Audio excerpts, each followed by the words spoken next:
Good evening, everybody. The windows are up. We have a nice breeze. And I just felt like getting in the kitchen and doing some stuff. So I have a really pretty sweet potato here from the food pantry. And I have my cabbage, which I'm making another video. It's also from the food pantry or the food bank.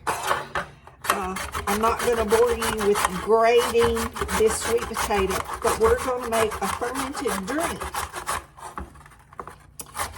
A fermented spicy drink. You can do it plain, but I'm going to do it, I'm going to do the spicy method because I like spicy. I like cinnamon and nutmeg and cloves and all that, and you know it.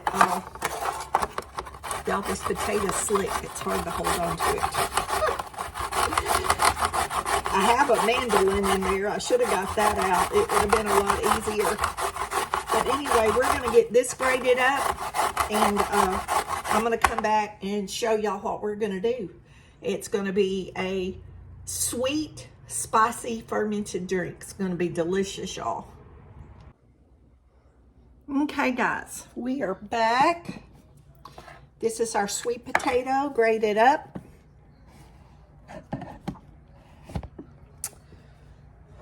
I have a jar here in my funnel. You need one pretty good size, about 10 ounces or so of sweet potato.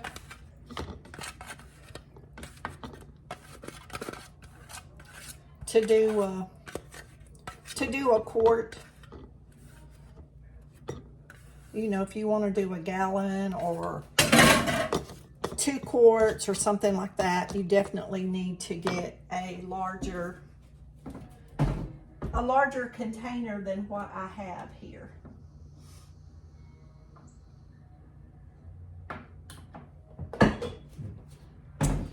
Let me get my water. I've got my water boiled and cooled.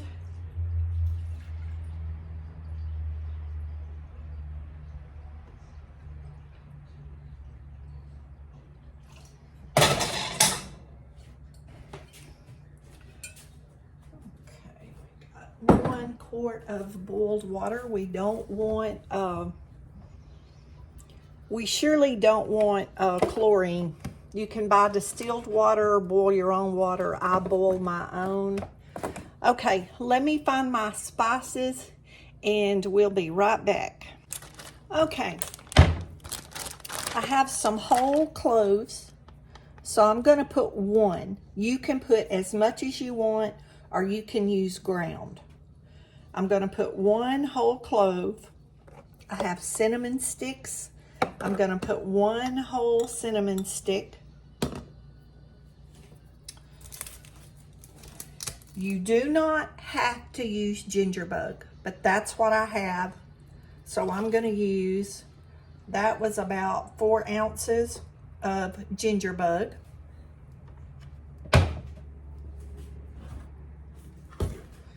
This is about 3/4 a cup of raw sugar. You want raw sugar because the bleached sugar does not taste like the raw sugar. You get more of the cane syrup taste with, and I don't know if this jar is going to be big enough. We'll see how much water it holds. I didn't have another 2 quart. I didn't have another 2 quart jar in the house. I may have to go out to the barn and see if I can find one. See if I can find an empty one, because this is not going to hold the amount of liquid that we need it to. I never used this jar for this before, but I have another one that's a little bit bigger. I'm just going to shift some stuff around, get the bigger jar, and we're going to come back so we can add the rest of this water. Okay, found a bigger jar. That's not what I stopped the video to do, but in the process, I found that one in the cabinet. I had overlooked it. So we're gonna transfer, this is a 2-quart jar. So we're gonna transfer all this to this jar. Y'all, this is real life. I'm not gonna redo this video. I tell y'all all the time, it is real life at my house. I'm gonna add this water actually to this to rinse the rest of this out.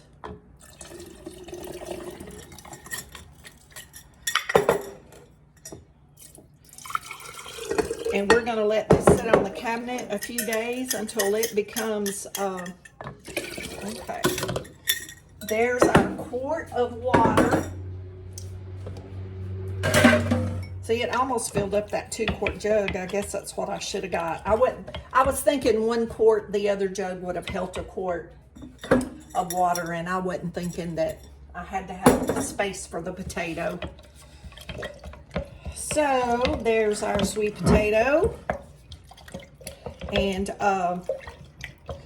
like I say in my other videos, you can adjust your sugar. You can add more spice. You can do all ground, like a teaspoon of ground cinnamon, a teaspoon of nutmeg.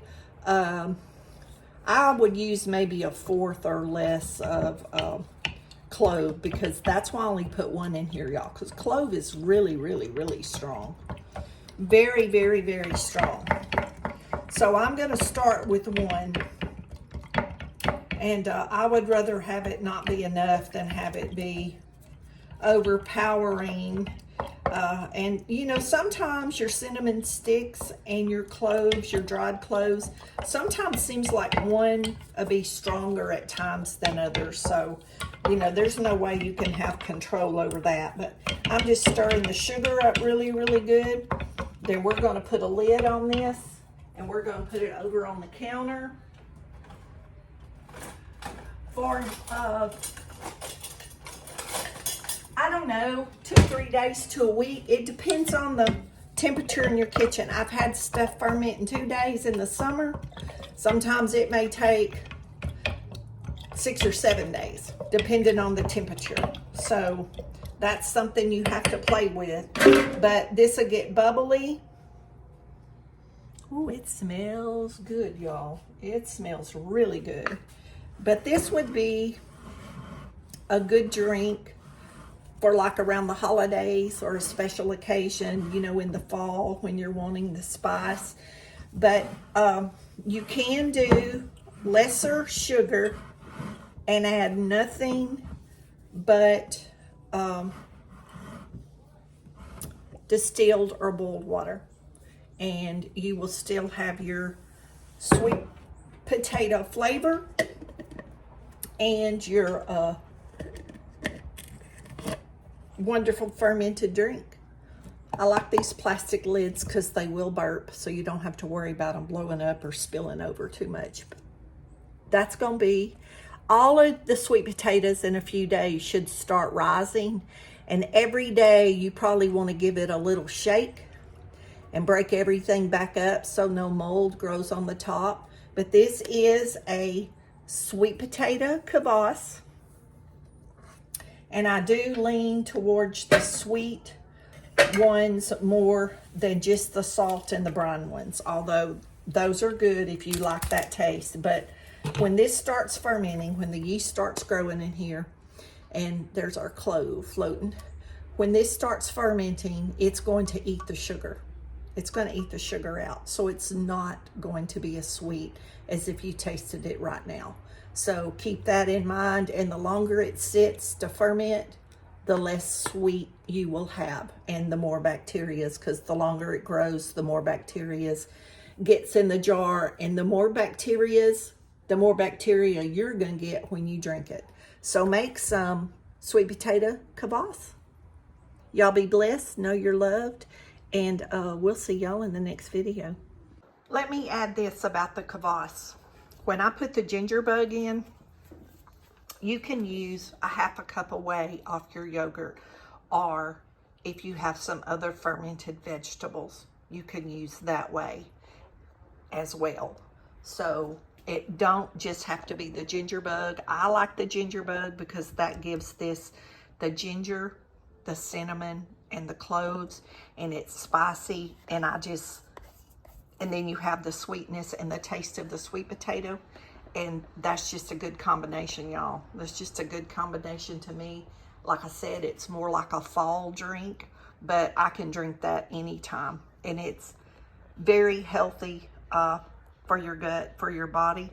And I can tell you too, something like this would probably be one your kids would probably like.